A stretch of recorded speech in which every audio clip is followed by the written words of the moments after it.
So one of the most important parts of this novel is Jefferson's diary, and because it's written in Jefferson's own language, his own spelling, his own syntax, I thought it'd be valuable for me to read this aloud, and you can follow along with it.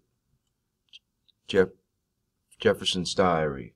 Mr. Wiggin, you say write something, but I don't know what to write, and you say I must be thinking about things I ain't telling nobody, and I ought to put it on paper. But I don't know what to put on paper, 'cause I ain't never wrote nothing but homework. I ain't never wrote a letter in all my life, 'cause Nana used to get other children to write her letter and read her letter for her, not me. So I can't think of too much to say, but maybe next time. It's evening, and I done ate my rice and beans, and I done had my cup of milk, and the sun comin' in the window, 'cause I can see it splashin' on the floor, and I can hear Ned and them talking, and that's about all for now. I couldn't sleep last night, 'cause I kept dreaming it, and I don't want to dream it, 'cause I'm just walking to somewhere, but I don't know where, and it's at 4 I get to the door I wake up, and I want to write in the tablet last night, but you ain't got no light in here but the moon, so I'm writing this morning soon as sun up, but now I done forgot what I want to say. Nana brought me some Easter egg, and I ate one, and Nana ate one, and Reverend Ambrose he ate one, and Reverend Ambrose asked me if I know why the Lord died.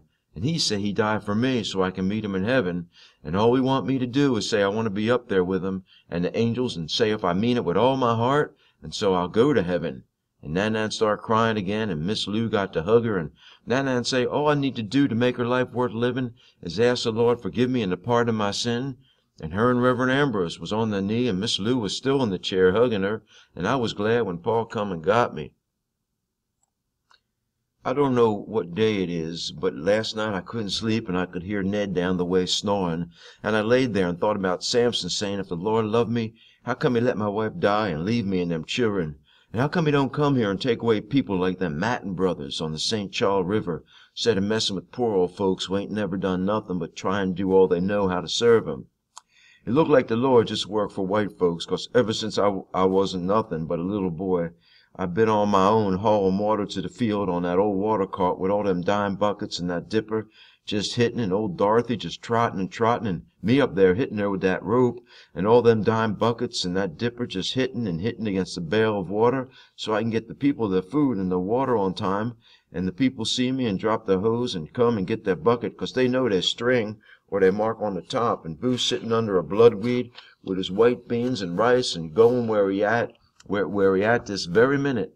And how come he don't give a man a little breeze if he's so merciful? And Miss Rachel with her rice and greens saying, keep it up, and see if a clap of lightning don't come there and knock the fool out of you, and Boo saying, let him, I don't care, 'cause a dead nigger better off than a live one any day. And Saturday I'm going to get drunk and say it again, and Saturday stand in the middle of the road, howling up in the air, say, come on and get me, see if I care, and falling down the ditch, and rolling out in the road, and holding up in the bottle so the Lord could see it, and rolling back in the ditch, and rolling back in the road, and drinking and holding the bottle up so the Lord could see it. And I saying, I know you don't love nobody but white folks, 'cause you their God, not mine. And come on, and though you're listening, if you want, 'cause no nigga ain't got no God, and the church going on, people closing the doors and windows to keep from hearing Boo blaspheming the Lord, but me and the rest of the children in the quarter like Boo, 'cause he always bought us candy and cake. Just can't sleep no more, 'cause every time I shut my eyes I see that door, and before I get there I wake up, and I don't go back to sleep, 'cause I don't want to walk to that door no more, 'cause I don't know what's back of there, if it's where they're going to put that chair, or if it's supposed to mean death, or the grave, or heaven. I don't know. I wonder if Boo went to heaven, 'cause I know he didn't get religion first.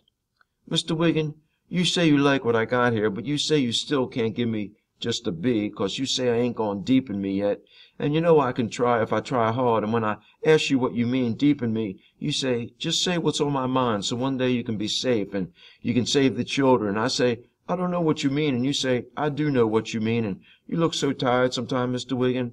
I just feel like telling you I like you, but I don't know how to say that, 'cause I ain't never said it to nobody before, and nobody ain't never said it to me. I know I care for Nana, but I don't know if love is care, 'cause cutting wood and hauling water and things like that, I don't know if that's love or just work and do, and you say that's love, but you say you know I got more than just that to say, and when I lay there at night and can't sleep, I try to think what you mean I got no more, 'cause I ain't got done this much thinking and this much writing in all my life before. It's Monday and I ain't got but just a few days left, and I hope I see my Nana just one more time, 'cause Miss Lou and Reverend Ambrose say she ain't faring too good and couldn't make it with them this time, but the Lord know, Mr. Wiggin, I hope I can see her one more time on this earth before I go. Is that love, Mr. Wiggin, when you want to see somebody bad, bad, Mr. Wiggin? Thank you for saying I'm doing B+ work, and you know the A ain't too far.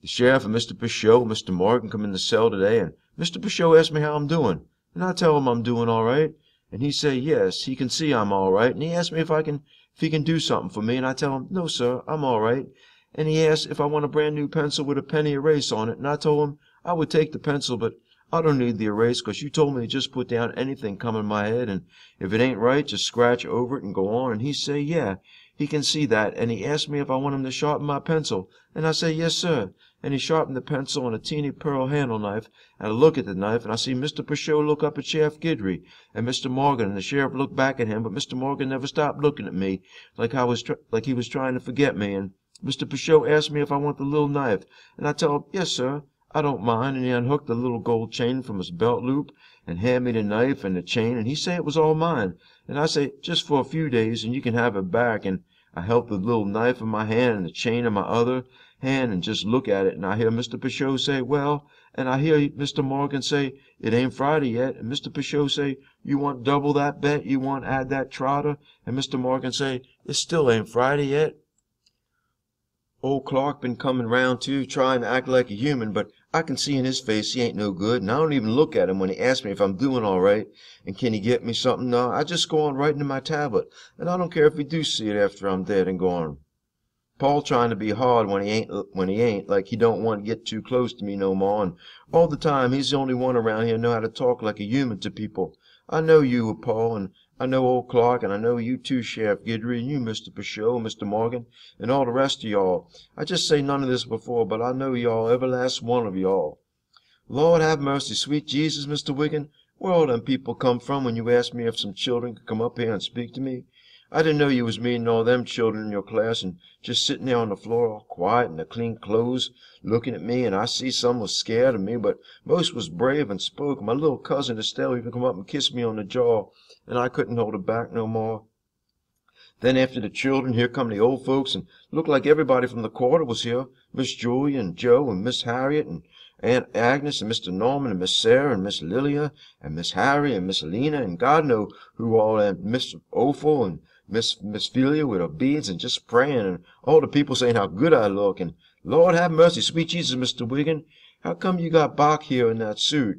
Just looked like it half Bach size, 'cause I remember Miss Rita got him that suit way back 10, 11 years back, and Bach bobbling about there like he know me, and Miss Rita saying he want to say he glad to see me, and he want to give me one of his agates, one of his marbles, and me just looking at Bach, shaking my head, and I can't stop saying, oh Bach, oh Bach, oh Bach, you want to give me one of your agates, but old Bach wouldn't turn it loose till Miss Rita had to tell him to let go, Bach, a few times, and still Bach wouldn't turn loose till Miss Rita pried out of his hand and handed it to me, and Bach started babbling there till Miss Rita had to reach out her fan for me to give it back to her, and she gave it back to Bach, and Bach put it back in his pocket and started rattling it with all the others in there, and Miss Rita say she was sure he wanted to give me something, that's why he wanted to come, and I told her it was all right, I didn't need nothing, but she say Bach wouldn't rest tonight if he didn't give me something, and she told him to give me a different one if he didn't want to give me the agates, and old Bach just looking way over yonder, keep rattling the marbles in his pocket, and just kept on looking way over yonder, rattling the marbles,